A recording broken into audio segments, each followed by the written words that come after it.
The Middle East is on the brink. The people of the region are confronting a real danger of a devastating, full-scale conflict. Now is the time to defuse and de-escalate. Now is the time for maximum restraint.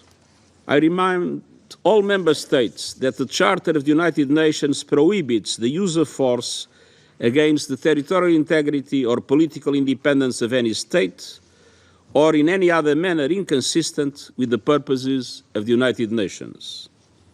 Furthermore, the principle of inviolability of diplomatic and consular premises and personnel must be respected in all cases, in accordance with international law, as I stated when condemning the 1 April attack on the Iranian consulate in Damascus. Acts of reprisal involving the use of force are barred under international law. Madam President, yesterday the Ayatollah regime, in blatant violation of the UN Charter and international law, Israel is not the boy who cried wolf. We have been screaming from the rooftops for years, trying to wake up the international community, but to no avail. If only this Council would have internalized my words, it would not have needed the bone-rattling explosions of last night's attack to wake it up. Why have you not used all possible means to condemn Iran and demand compliance? Why have you instead rolled out the red carpet for these genocidal jihadists? Why do you treat them as if they are interested in de-escalation when you know that the opposite is true? Colleagues, Iran's strategy has been crystal clear: arm, fund, and train terror proxies across the globe to carry out Iran's murderous scheme of domination. But today, the mask of Iranian deniability has been removed. No more hiding and no more bluffing. No more shirking of responsibility. Iran has attacked Israel from its own sovereign territory, publicly and proudly. The mask is off. This attack crossed every red line, and Israel reserves the legal right to retaliate. We are not a frog in boiling water. We are a nation of lions. Following such a massive and direct attack on Israel, the entire world, let alone Israel, cannot settle for inaction. We will defend our future. No more red carpet treatment here at the UN. No more appeasement. Today, the Council must take action. Condemn Iran for their terror, trigger the snapback mechanism and reimpose crippling sanction, designate the Iranian Revolutionary Guard Corps as a terror organization. Action must be taken now, not for Israel's sake, not for the region's sake, but for the world's sake. Stop Iran today. I pass the floor to the representative of the Islamic Republic of Iran. The armed forces of the Islamic Republic of Iran carried out a series of military strikes on Israeli military objectives with dozens of missiles and drones. Iran's operation was entirely in the exercise of Iran's inherent right to self-defense as outlined in Article 51 of the Charter of the United Nations and recognized by international law. This concluded action was necessary and proportionate. It was precise and only targeted military objectives and carried out carefully to minimize the potential for escalation and prevent civilian harm.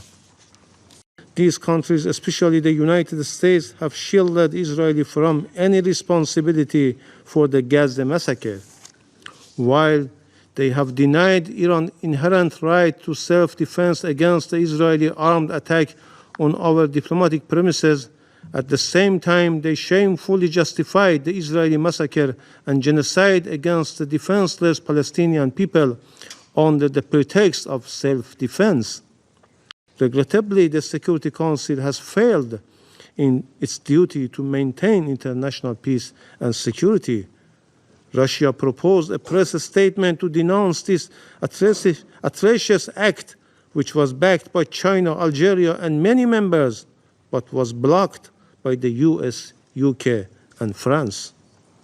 Faced with such circumstances, the Islamic Republic of Iran had no choice but to exercise its inherent right to self-defense under international law.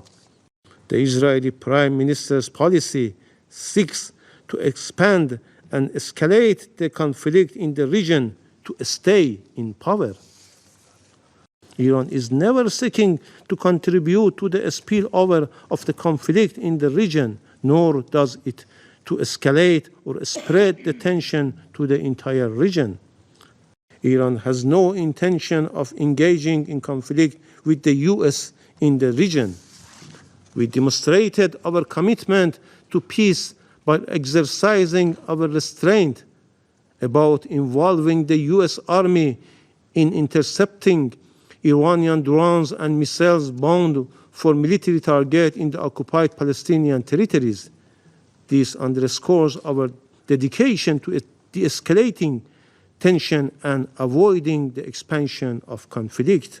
However, if the US initiate military operation against Iran, its citizen, or its security and interest, Iran will use its inherent right to respond proportionately. I thank you. В этой связи отмечаем сигнал Тегерана о нежелании дальнейшей эскалации военных действий с Израилем. Настоятельно призываем Западный Иерусалим последовать его примеру и отказаться от практики провокационных силовых действий, акций на Ближнем Востоке, чреватых крайне опасными рисками и последствиями в масштабах всего региона и без того дестабилизированного в результате обострения палестино-израильского противостояния. Благодарю вас. The floor to Sierra Leone. Madam President, 伊朗方面表示，有关军事行动系对以色列袭击伊朗驻叙利亚外交馆舍的回应。有关问题至此可视为已解决。中方呼吁有关方面最大程度保持冷静和克制，根据联合国宪章宗旨和国际法解决分歧和争端，避免紧张局势进一步升级。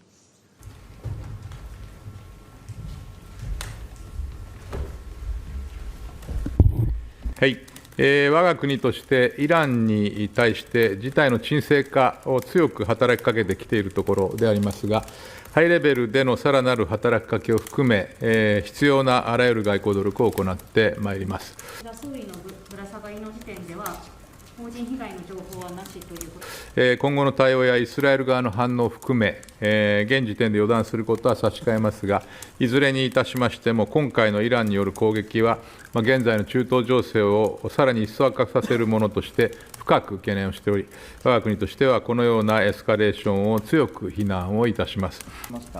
日米首脳会談では安全保障や先端分野での連携を確認したほか、我が国として事態の悪化を防ぐべく、関係国とも緊密に連携の上、当事者に対する事態の沈静化の働きかけと、必要な外交努力を行ってまいります。